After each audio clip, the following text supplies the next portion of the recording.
Matt Stepp, Dave Campbell's Texas Football, back here at the South Plains Coaches Clinic, here with the head coach of the West Plains Wolves from Canyon ISD, Coach Adam Cummings, here at the South Plains Clinic. And, Coach, first off, appreciate you taking a few minutes to chat with us. Well, Matt, I always appreciate everything that you do for high school coaches, especially football coaches. You do a good job, and we appreciate you being up here. Thanks, Coach. Appreciate that. Now, first off, let's talk about the clinic a little bit. First off, you get asked to speak at a coaches clinic, and it means you've won some football games the previous year. They don't ask guys that go 2-8 to speak at these things. So obviously, it means you had a great year last year. But I know it's an honor to get asked. You're speaking next week at the DFW clinic as well. Just talk about the honor and how excited you were when multiple guys at clinics have asked you to come speak.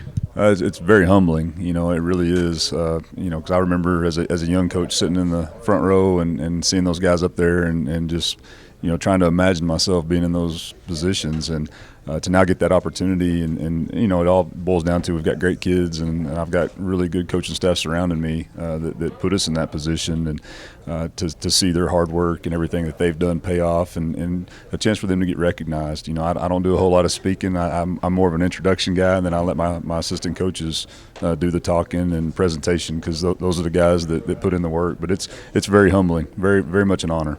You're more quality control, right? Do you review the presentations before they get done and make sure everything is good to go? More quality control, right? Yeah. No, we met as a staff. It's an important deal to us. We met as a staff just like we would preparing for a game, and we had our game plan that we put together. And Coach Lyles, our offensive coordinator, we're talking offense at both clinics, and Coach Lyles did a really good job putting a presentation together, and had a really good time yesterday.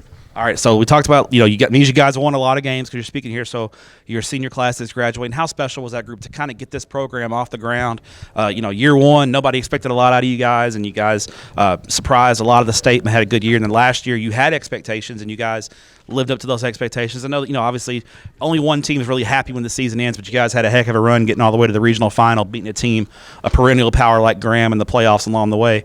Got to be a special group for you guys. I can't say enough about that senior class. They've bought in from day one. There's 28 of them, and just the things that they've done to lay that foundation for generations to come of West Plains Wolves is really special. And there's a couple of those kids that are going to go on and play college ball, and we're excited about their future. But the long-term impact that they're going to have, speaks volumes of what they've done just in terms of buying in and preparation each and every day, and what the example they've set for our future teams. All right, Coach, let me take a half step this way for me. There you go. Get that handsome face in the shot there. All right, now that we talked about the class that's graduated, let's look ahead to 2024 a little bit. Obviously, off season's rocking and rolling. You got basketball going on, baseball and track are baseball just started. Track's getting rolling here pretty soon. What's the focus of the off season program?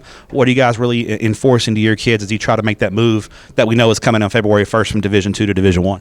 Yeah, that's a huge jump for us, moving up a classification. Obviously with each classification, the stakes get a little higher, the competition gets a little tougher. And the good thing is, we've had those kind of teams on our schedule last 2 years.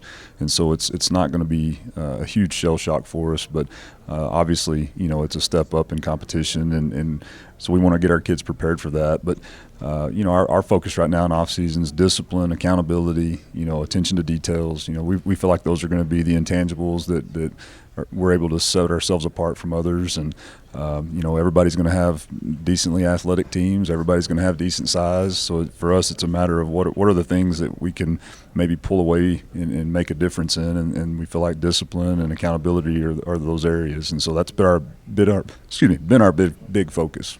All right, now final question for you. We talked about realignment a little bit. You're going from Division II to Division I.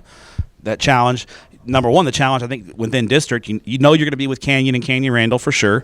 We know that, and you're probably going to be with some other Panhandle schools in a very tough 4A Division I district. How excited are you for the challenge? But I know you're telling your kids it's going to be a challenge because you guys know those teams so well, and the level of football I think at the 4A Division I level in Panhandle, it's almost a deal where that district, week to week, anybody can be beat on any given night, right? Yeah, that's a really quality district. It has been for years. Back to the days when I was at Canyon the first time as the defensive coordinator. This is basically our old district, and so looking at that, I think our kids are excited about that. Obviously. We've played Canyon, we've played Hereford, we've competed against Dumas and Pampa and 7-on-7 during the summers, and But now to get to play Randall, I think that's an exciting thing for everybody in Canyon ISD. We've played them in every other sport, but this We got a name for that rivalry game yet? Has Tucker given a name to it yet, or is he still working on it? not yet, but I'm sure He's still workshopping it. Yeah, I'm sure he's got something creative up his sleeve. So, but that's an exciting thing for our district. To have 3 teams all in the same district competing for a chance to go to the playoffs, compete for a district championship, and I think when you look at all that, it's exciting for our kids. All right, Coach, we appreciate your time. We'll let you get back to the clinic. Some good speakers still on tap here. Appreciate what you do for student athletes in the state of Texas, and congrats on a heck of a 2023 season. Well, I appreciate it, Matt. Thanks for everything that you do. Thanks, Coach.